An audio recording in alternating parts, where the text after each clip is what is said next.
You've probably heard of AI. Planet Earth's tech overlords would have you believe that artificial intelligence is our next big frontier. But you've also probably brushed shoulders with the hypothesis that AI threatens the livelihoods of everyone, from those who drive trucks for a living to full-time coding. But most pertinent to me is the debasement of the creative industry at large. It's true.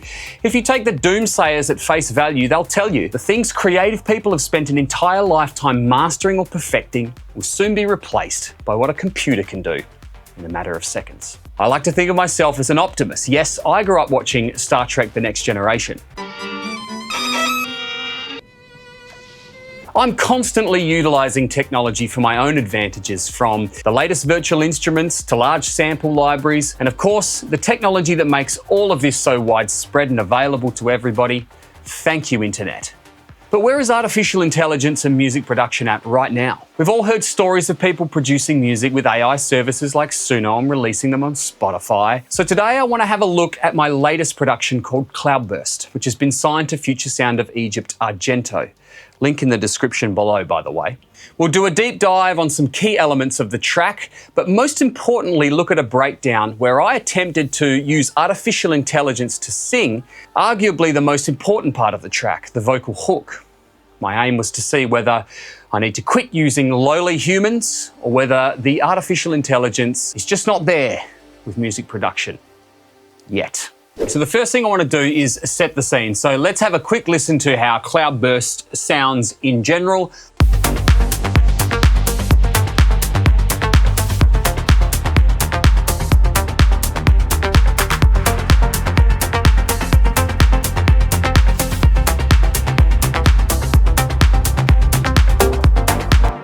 So you could best describe this track as a modern day trancer. It's 126 beats per minute.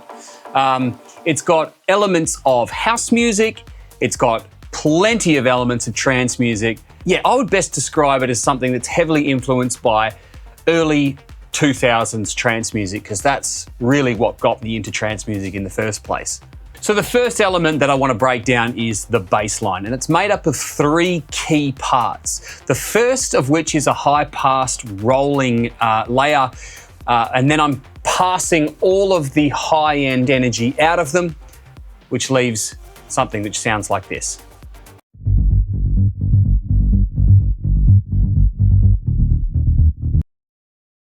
Super simple, nothing crazy there, but very groove focused. So the second key element I've termed the hum bass delay, and really all it is a buzzy serum layer which has a lot of delay on it to bring some sort of width back into the bass line, into the mid and upper range registers, and it sounds like this.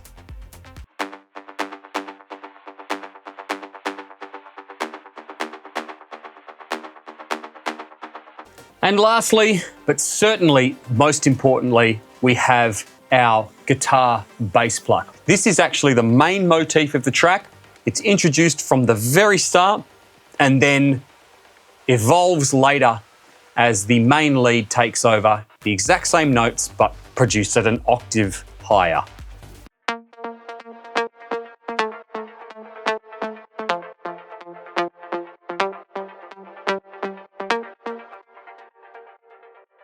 The next main thing I want to talk about is the percussion.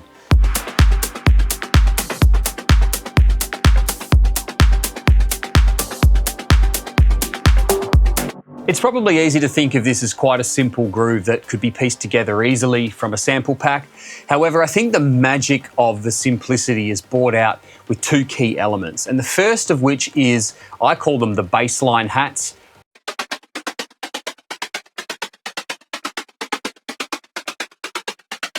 And those 16th notes are really what's driving the running feeling of the groove all the way through the track. And the last key element, I think, is what I call the sparkles of the percussion.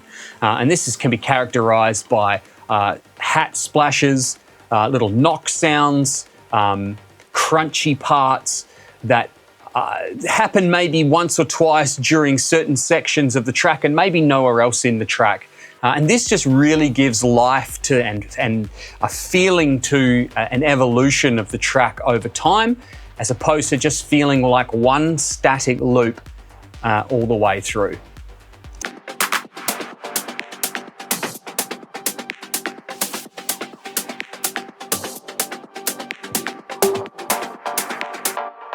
So let's get into the meat and the potatoes of the question that we came here to answer. I'd always intended on this being a vocal track from the start, and so I built a vocal bed to suit that. Whenever I'm writing a vocal, I always think about a strong lyrical metaphor first and foremost. One of the main effects samples that I used at the start of the breakdown was of a summer rainstorm. So a rainstorm seemed like a really good concept, specifically talking about how after the rain comes the sun, being the darkest before the dawn. That kind of metaphor around love and hope, and how when we come out to the other side, there will be sunshine. Anyway, let's have a listen. It's all gone cold. What's overhead's no summer's gold. Wind is blowing. That's how I know we are. So now that I'm happy with my vocal and how it's sounding in the mix, it's time to look at the AI question. Can we transform this vocal into something that suits the timbre and the texture of the track itself, and what I really want to go for? When it comes to voice transformers in the AI space, there's certainly no shortage. They're online everywhere. However, I'm only going to focus on one today by Sound ID called Voice AI. And I like this for two different reasons. Firstly, it's by Sound ID, who are an incredibly reputable company responsible for some of the best pro audio software out there. Also, it's a plugin. It loads directly into your DAW like any other plugin.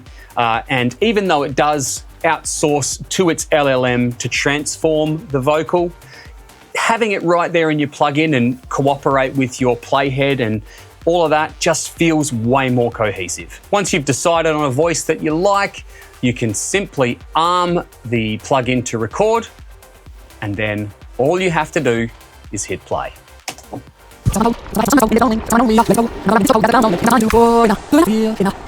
Once you finish, you'll see audio processing is complete, AI voice is enabled, which means there's only one thing left to do. It's all gone cold. What's overhead's no summer's gold. Wind is blowing. That's how I know we are ready to go. Another round in this chokehold, and as the clouds roll in, becomes our time to pouring down. The rain, I feel it now. The storms I want.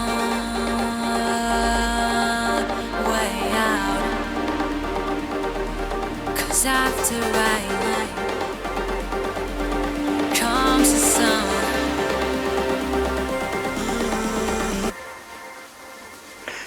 That's pretty incredible.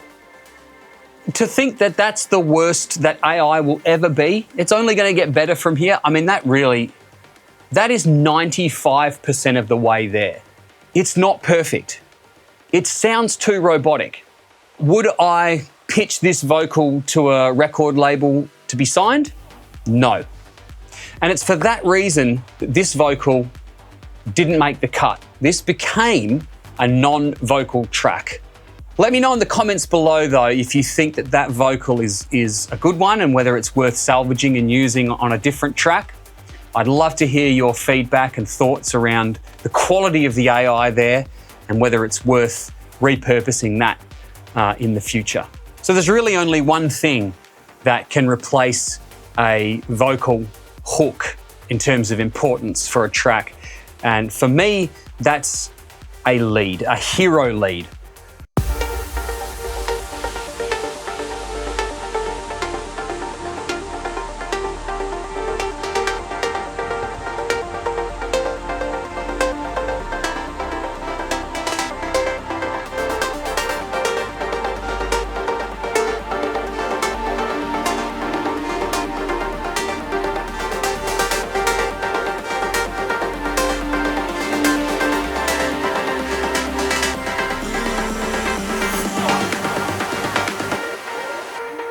The last thing I want to talk about with Cloudburst is the drop.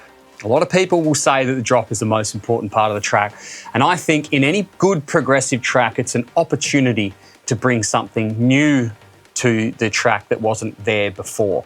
I'm a big believer in a tough as nails drop, something that shows you the full might and breadth of the production, something that gives you big room, clubby feels in a drop. I love that before resolving back to the main melody.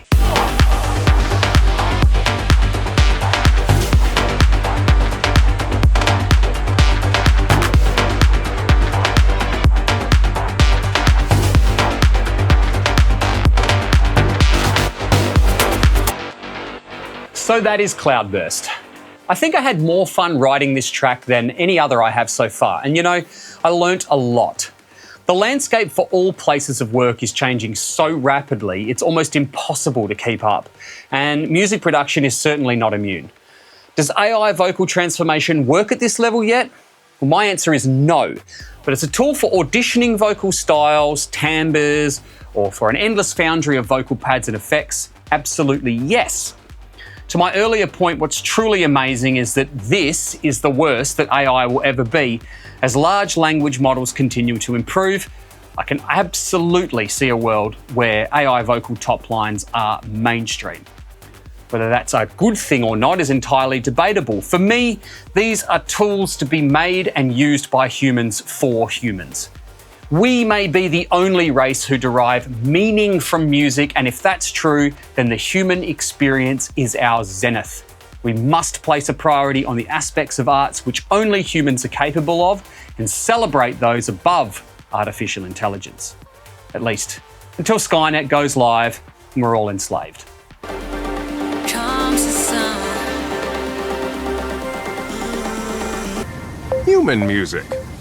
I like it. If you enjoyed this preview breakdown of Cloudburst, make sure you like this video, get subscribed for future updates and more beautiful melodic music. To listen to the finished product, hit up the link in the description, or better yet, head over to the label Future Sound of Egypt's YouTube page for this and loads more like it. Thanks, and I'll see you in the next one.